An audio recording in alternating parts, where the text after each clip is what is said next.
Hello and welcome to Nick's Nerd News. This is where you come to listen to breaking news when it comes to the nerd world. That means we have breaking video game news, movie news, and TV news. If you want to hear about the latest games, the latest movies, and everything else, stick around.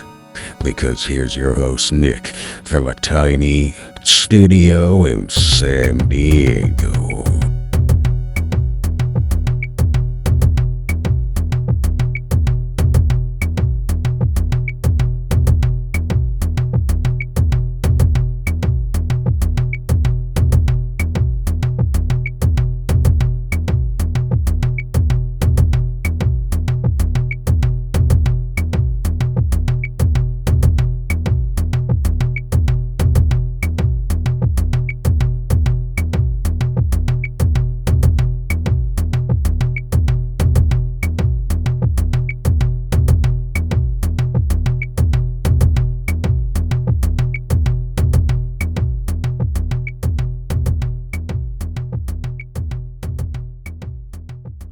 What's up, guys? What is up? It is December 27th, 2 days removed from Christmas, just a few days ahead of the new year.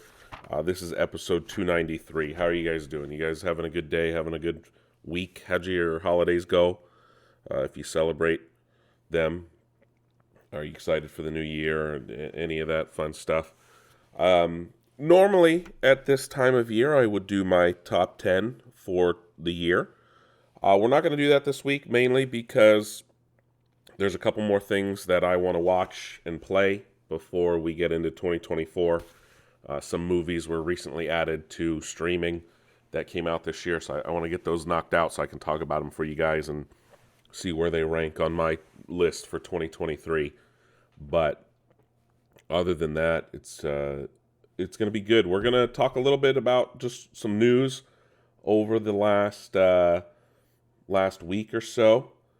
And, I'm going to talk a little bit about what I expect in 2024.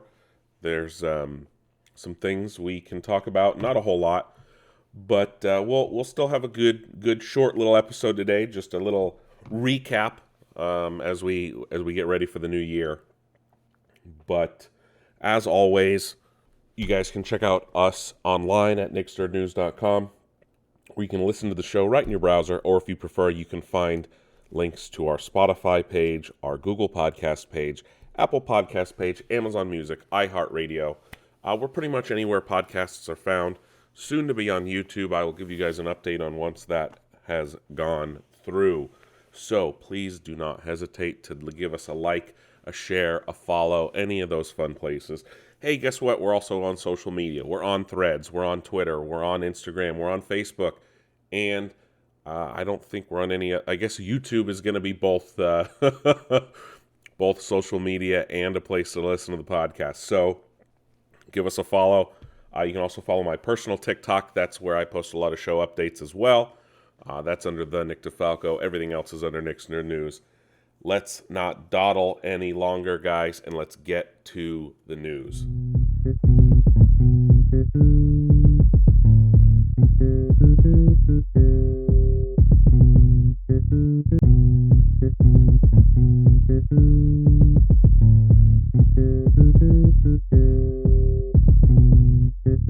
All right, so what's going on in the video game world, huh?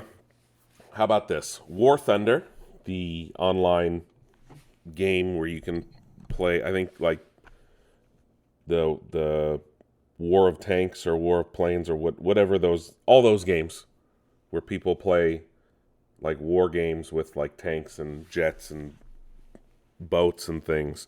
Well, for the second time in a year, sensitive military documents have been found once again on their forums, essentially. So this is the second time this year. There was a major leak of like major U.S.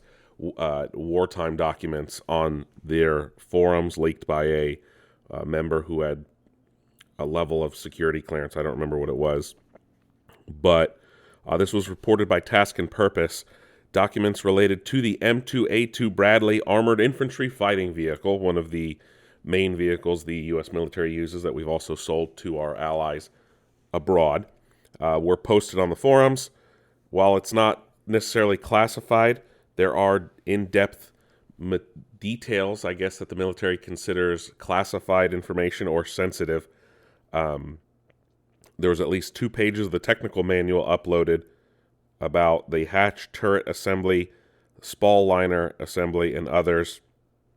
They're usually not meant to be, I guess, distributed beyond contractors in the Department of the Defense per the military.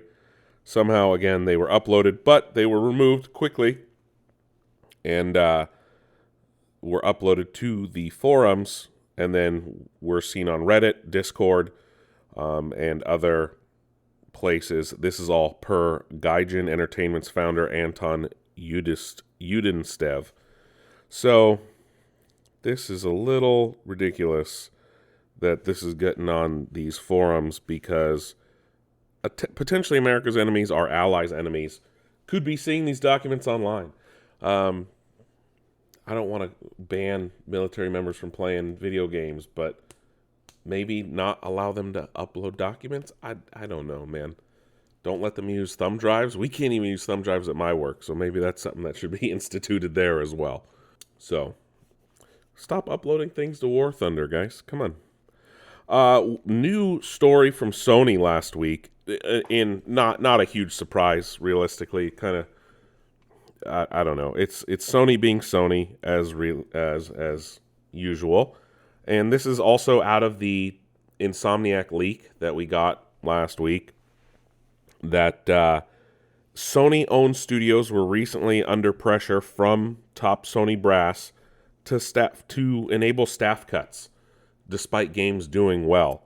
So about 1.67 terabytes of data were released, 1.3 million files, and this is via Kotaku. That file notes contained meeting notes about a studio closure potentially coming soon. We don't know how true it will be. It also showed that Insomniac was under pressure to make budget cuts, with at least 50 to 75 layoffs earmarked for the studio. Insomniac staff reportedly discussed how they could do it strategically. Sony pushed for them to cut deeply into the Wolverine and Spider-Man 3 teams and take teams from their Ratchet and Clank and new IP game. Again, we don't know how true all of this is still, or if it already happened or not. Sony also apparently called on staff cuts across all of its first-party studios, but we already knew that there were layoffs at Dreams, developer Media Molecule, Destiny developer Bungie was hit with massive cuts, and also big layoffs at Naughty Dog. There mainly has to do with the rise of development costs of Insomniac games. So via the Kotaku's reporting, Spider-Man 2 development ran $30 million over its original $270 million budget, so putting it in the $300 million range, and needed it to sell at least 7.2 million copies to break even. It did sell more than 5 million in its first 11 days of release, so I'm sure they've sold over the 7.2 million. So it all has to do with the increasingly costly nature of developing AAA video games, and some people call it unsustainable, others don't, but the fact that every new AAA game costs hundreds of millions of dollars to produce it's not always that is a hard thing to sustain and justify, right? Because look, movies are costing that much, but they sometimes don't break even, or they do, and those are not as many people are buying them, right? Because tickets, more people, let me rephrase that. More people are buying movie tickets, right? They're cheaper than a game that costs $70. So it's wild that it costs this much for games to be made, and they are barely paying some of these people, or they're maybe paying too much to the wrong. I don't know. I don't work at the top. I don't understand it all completely, but it probably is not sustainable. And I can see that. So we'll see what happens to the games industry moving forward. And this is just on top of already a year that's been really good and really bad for the industry with all the layoffs, but all the great releases as well. Steam has announced a new update to its privacy settings. You will now be able to hide games from your profiles if you wish. So if you have a game that you're not proud of playing and you don't want your friends or people to know you play it, well, there you go. Looking at you, all those Doki Doki Literature Club players. you, you guys can hide those now. Ownership, in-game status, playtime, and activity in said game. An additional quote from Valve. It says, quote, "This additional control allows you to keep most of your Steam library visible to your friends so they can see what you are playing and join in, yet also keep a few of those games just to yourself," unquote. So, if you go into your account and you can go into your privacy settings and choose individual games from your Steam library. So, we all know that Grand Theft Auto 6 was leaked early several times over the last year or so. Even the trailer just a few weeks back, when the trailer was released a day earlier than it was supposed to be released. Well, the hacker that was responsible for leaking all of the clips and in-development stuff several months ago has been charged officially. According to the BBC, Arian Kurtage, who was a member of international hacking group Lapsus, which has carried out different attacks on NVIDIA, Microsoft, Samsung, Uber, several others. Well, Kurtage was out on bail for the NVIDIA attack when he was caught with the Grand Theft Auto leaked materials back in September of last year, so 2022. So, laptop confiscated, but he was still somehow able to hack into Rockstar's internal systems on an Amazon Fire Stick while in his hotel and using his cell phone, which is wild, because then he posted all that onto GTA forums. Well, due to his medical diagnosis of acute autism, which has been found, he was deemed unfit to stand trial. So the jury, I guess things work a little differently in the UK. They still let a jury determine what his fate would be. And this is he had a defense team defend him and things like that.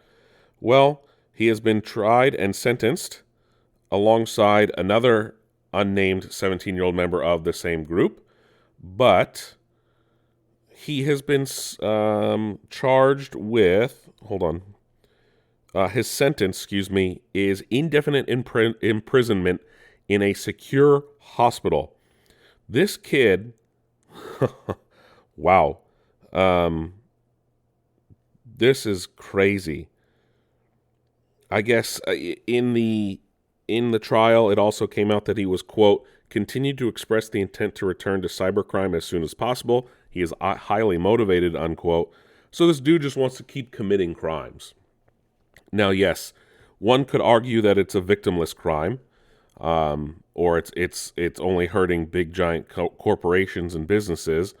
But realistically, some of this stuff, people don't want to see it, or people do want to see it early, but it hurts the teams, the development teams, because maybe these need to be surprises, and it kind of brings down the allure, and maybe it might turn people off from the game, right? Am I defending his actions? No, not really, but I'm trying to also not defend the actions of the studios either. Indefinite, though, but indefinite imprisonment in a secure hospital with the potential to be freed if doctors determine he is no longer a threat to others. It is pretty damn wild. We'll see, though. We'll see what happens after all that. That's wild, man. Just don't hack shit. Like, come on. Hack, like, evil governments. Do that. Don't hack gaming companies. We've also learned that the new South Park game, South Park Snow Day, will finally release on March 24th. That is a new PvE game where you are the new kid again and interact with the various boys of South Park and other children in a snow day adventure. Looks like a snowball fight type game. Chris Pratt is voicing Garfield in a new adaptation of the classic show next year. We've now learned that it will also be getting a video game adaptation.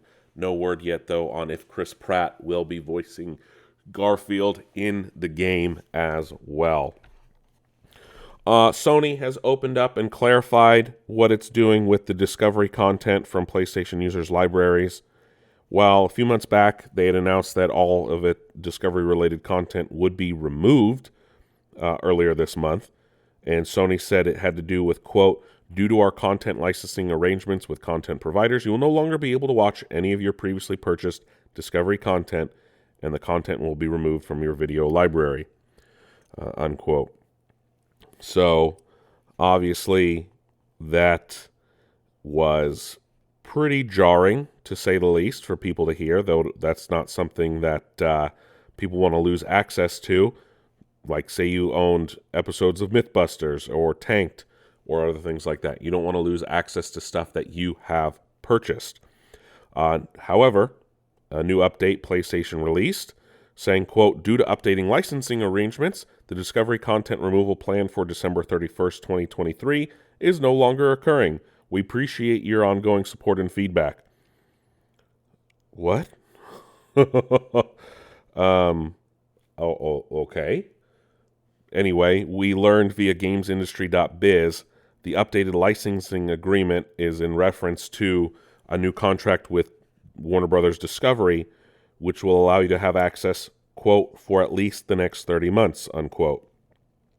So, Warner Brothers released a statement saying, quote, similar to other services, we do not own the licensing rights to TV movie content that was previously available for purchase on PlayStation Store. However, this is a quote from PlayStation. However, we've worked with Warner Brothers to update our licensing agreements, ensuring that consumers will be able to access their previously purchased content for at least the next 30 months, unquote. So, wait, what? Oh, yeah, you can't buy movie or TV purchases on the PlayStation Store since 2021. Forgot about that. Anyway, if you guys had that kind of content on your PlayStation account, you won't lose it yet. Let me see. I guess. What is this? Oh, that's not news. Not talking about that. The day before, if any of you bought that game, the Vaporware, just be aware servers are shutting down in January, so you won't be able to play it for very long. The game came out, and the studio shut down, and now the game will not be available. It's been pulled from Steam stores, and now if you own it, you won't be able to play it for much longer. So it was Vaporware in the end. I hope everyone learned their lesson. Insomniac has sent out a message in response to all the hacks and the leaks and everything like that. And they essentially said, quote, thank you for the outpouring of compassion and unwavering support. It's deeply appreciated. We're both saddened and angered about the recent criminal cyber attack on our studio and the emotional toll it's taken on our dev team. We have focused inwardly for the last several days to support each other. We are aware that the stolen data includes personal information belonging to our employees, former employees, and independent contractors. It also includes early development details about Marvel's Wolverine for PlayStation 5. We continue working quickly to determine what data was impacted. This experience has been extremely distressing for us. We want everyone to enjoy the games we develop as intended and as our players deserve. However, like Logan, Insomniac is resilient. Marvel's Wolverine continues as planned. The game is in early production and will no doubt greatly evolve through development, as do all our plans. While we appreciate everyone's enthusiasm, we will share official information about Marvel's Wolverine when the time is right. On behalf of everyone here at Insomniac, thank you for your ongoing support during this challenging time, unquote. Essentially, it's like, hey guys, lay off, please. We're trying to make a game here. don't go off early builds and think that that's going to be the final product. That's essentially what they're saying. And then the final bit of gaming news I wanted to talk about, not a whole lot given the end of the year, essentially.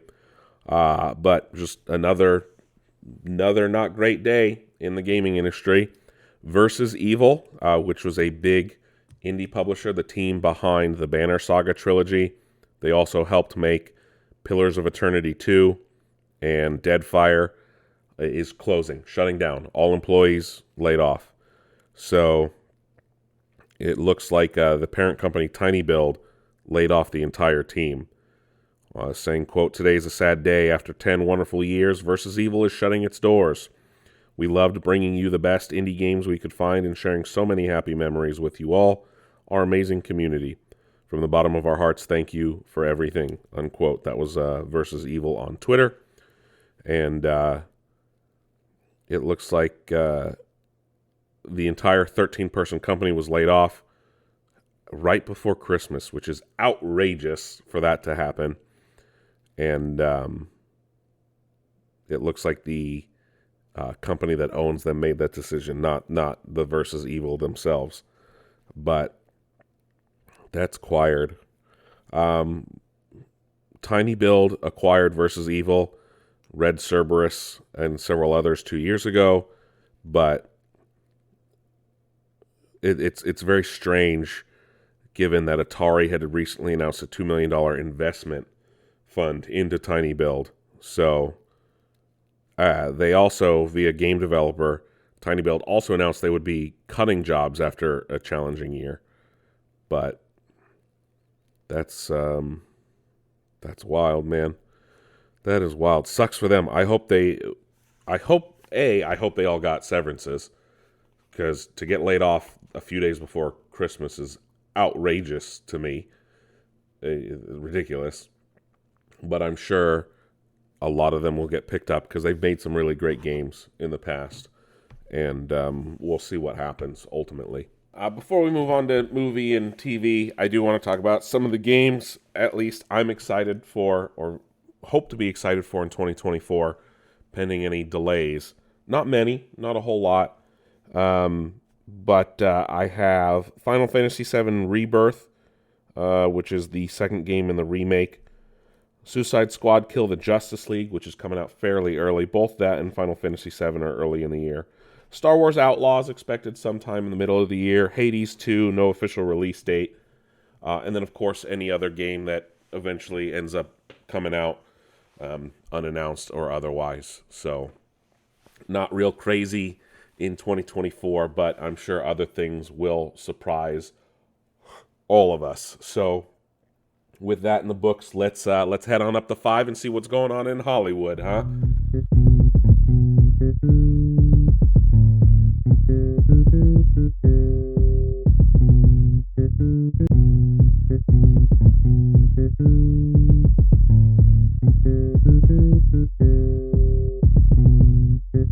All right, so what's happening up in Hollywood, huh? What's going on in the TV and film world? Well, not a lot. Everyone's getting back to work after the strikes ended, so not a whole lot of crazy stuff.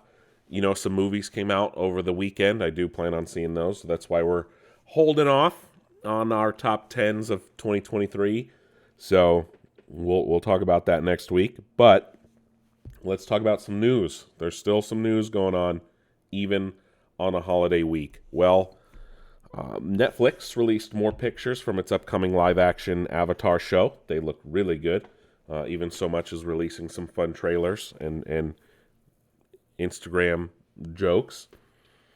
Red One, which is that movie, that Christmas movie that The Rock has been making with Chris Evans, still isn't out yet. Will not be out yet until November of next year. I thought they finished filming that movie like a year ago. So weird. The Oscars released its short list for different categories, including Best Original Song, and Peaches was not on it. That is right, folks. The great song that came out with the Super Mario Brothers movie, Peaches, Peaches, Peaches, Peaches, Peaches, has been snubbed by the Oscars. And Not cool, man. Not cool. Great song. Jack Black deserves to be up there, folks. The fact, look, I love I'm Just Ken, all right? I know that's on the short list. But the fact that Peaches is not included is pretty damn wild. Just saying. Just saying. Just saying. Vin Diesel is currently being sued by his former assistant for sexual battery. It's very interesting.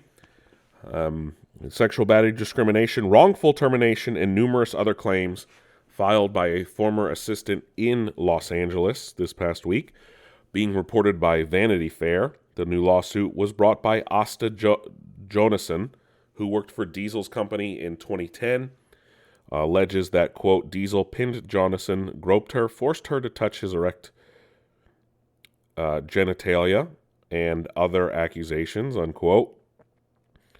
Jonason also claims another One Race employee made unwanted advances during her tenure at the company. She was hired by Diesel to accompany him to parties, organize events, and other duties, and was fired shortly after that original incident.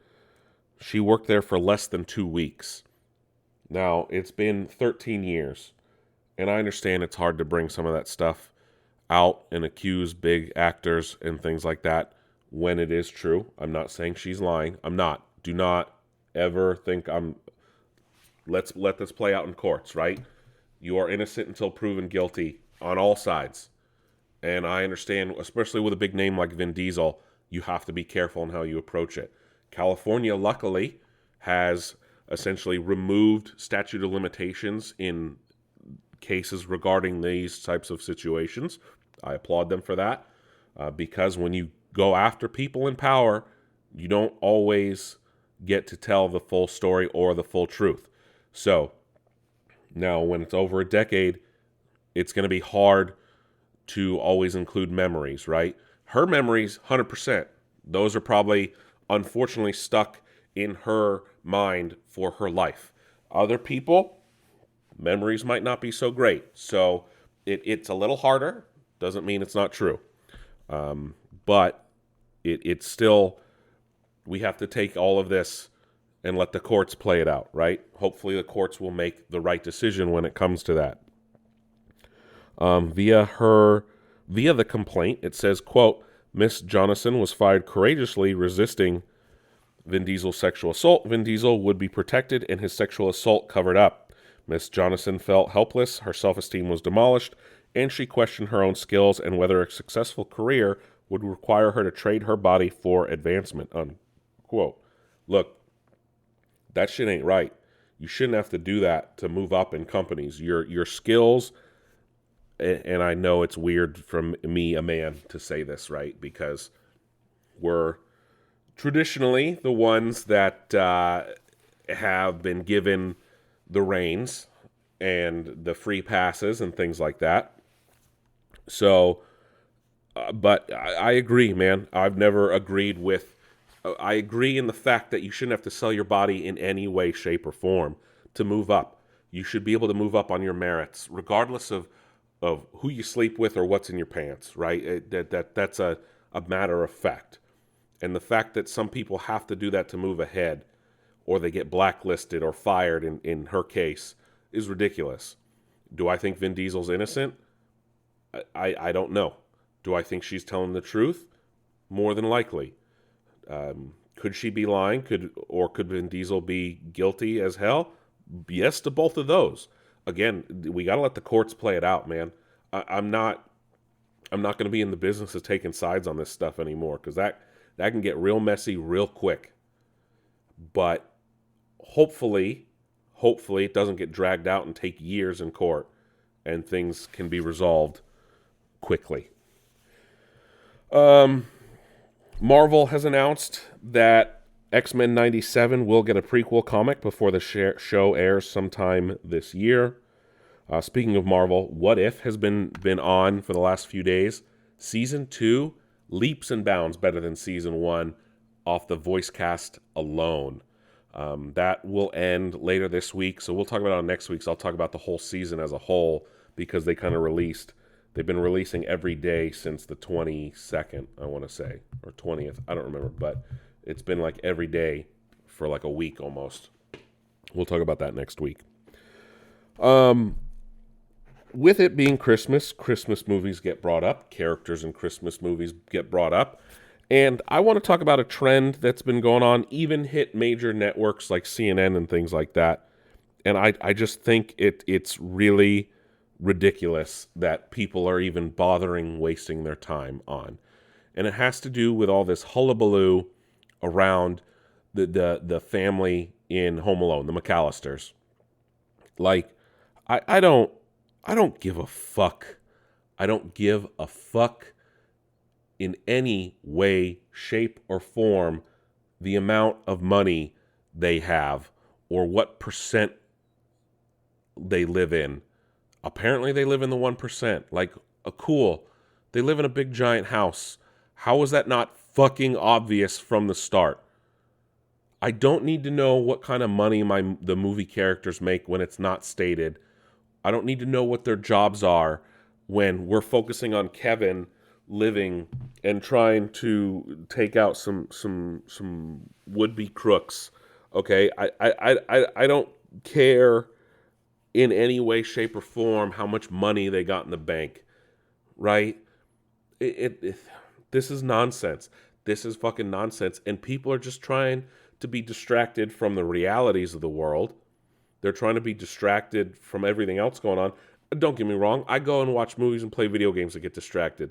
But I don't need to fucking know what the character in a movie makes or what kind of money they have or the lifestyle they live. Like, who the fuck cares? Really, really, I don't understand. And I'm getting angry because this is so fucking stupid to me.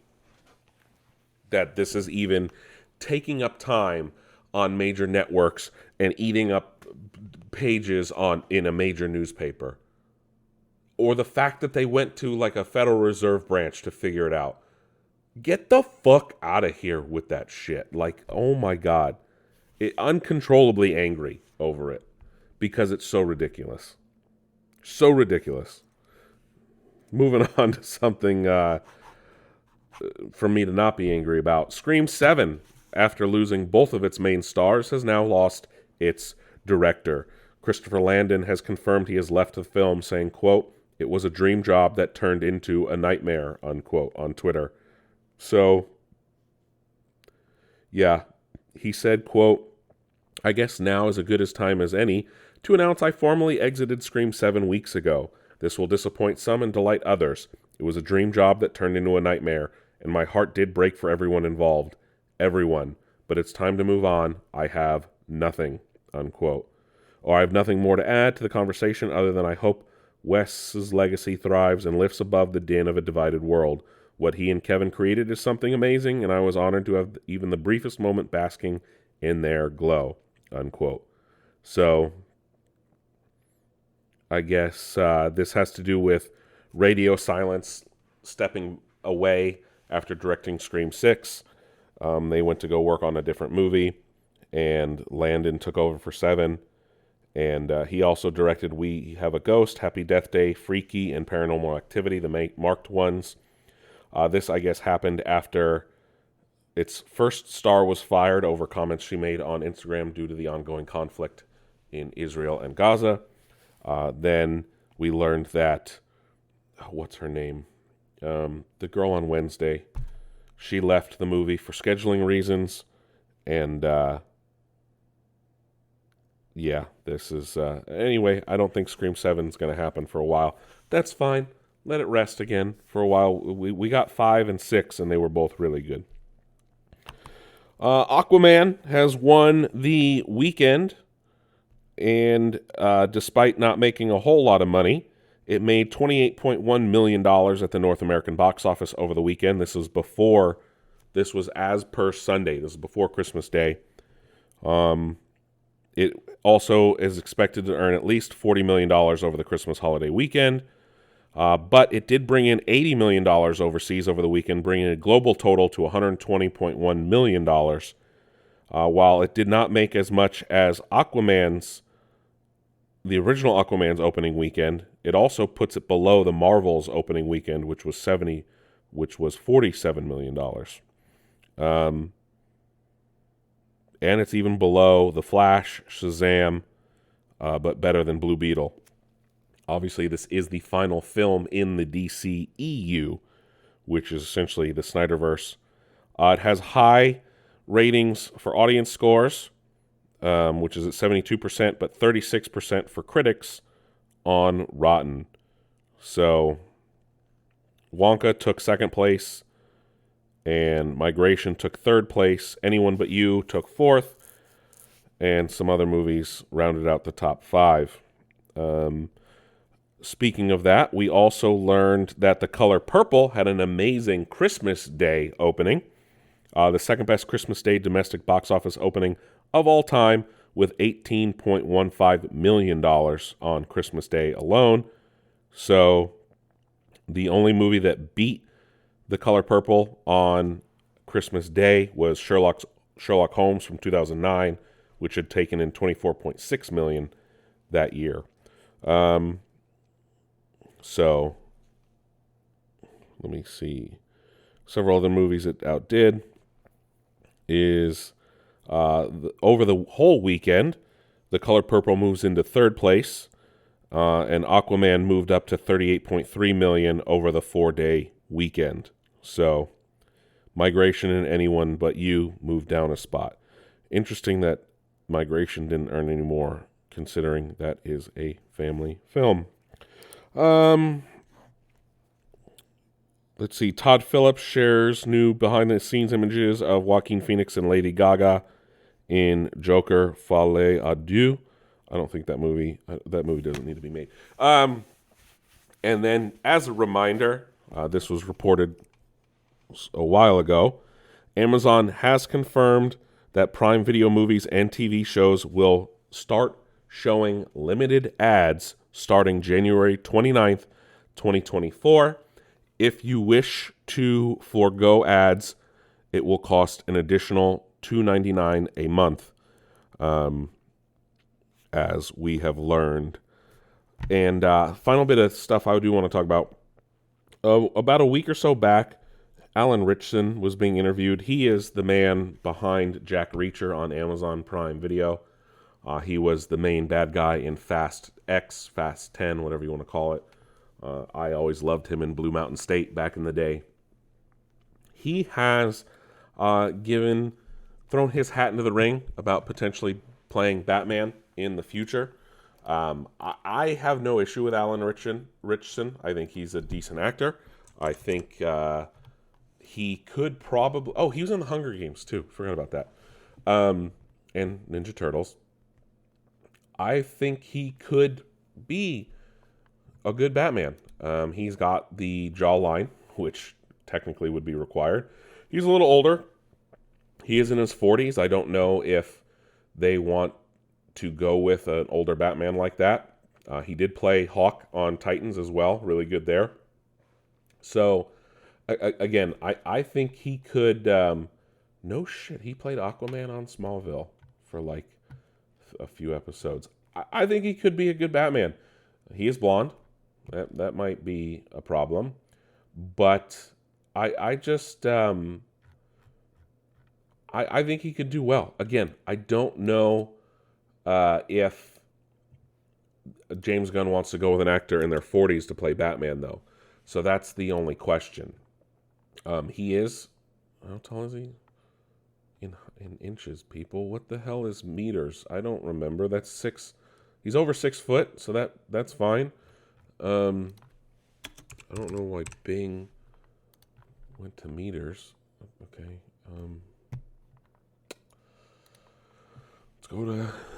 Let's go to Google here. I don't know why they're giving me meters. 6'3". He's 6'3". Okay. How tall is Batman? Batman is officially 6'2". All right, so Alan Ritchson could be a good Batman there. Not everyone's 6'5" like Ben Affleck. So, anyway, we'll see what happens ultimately and where Batman is ultimately cast, or who is ultimately cast as Batman. I think Alan Ritchson would do a good job. I didn't like his acting though in Fast X. I do want to check out Reacher, and I'll give it a shot there to see how he does. But that's kind of it for the news for this week. Let's talk about movies I'm most excited for in 2024, right? Let's do that. All right, so in no particular order, my most excited films I'm excited to see next year: Godzilla x Kong, The Fall Guy, the new Ryan Gosling movie with Emily Blunt, Ghostbusters Frozen something, whatever it's called, the new Ghostbusters, Beetlejuice 2, Dune Part 2, Deadpool 3, probably my number one movie, no joke, other than Godzilla. And then, of course, Beverly Hills Cop 4. Yes, there's other movies I'm excited to see, but they're not my most, like, at the top of my list movies, right? But no doubt, Deadpool 3 and Beverly Hills Cop 4, 100%, and Godzilla. Those are definitely at the top of my list. I don't think I'm gonna. I think I'm gonna end it short today. Like I said, just a quick transition as we get into 2024.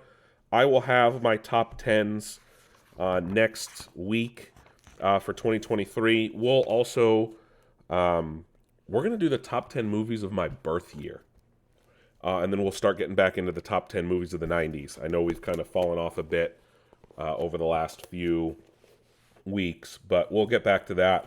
Hope you guys had a lovely holiday. Like I said, I hope you guys have an amazing new year, and I will see you guys in 2024.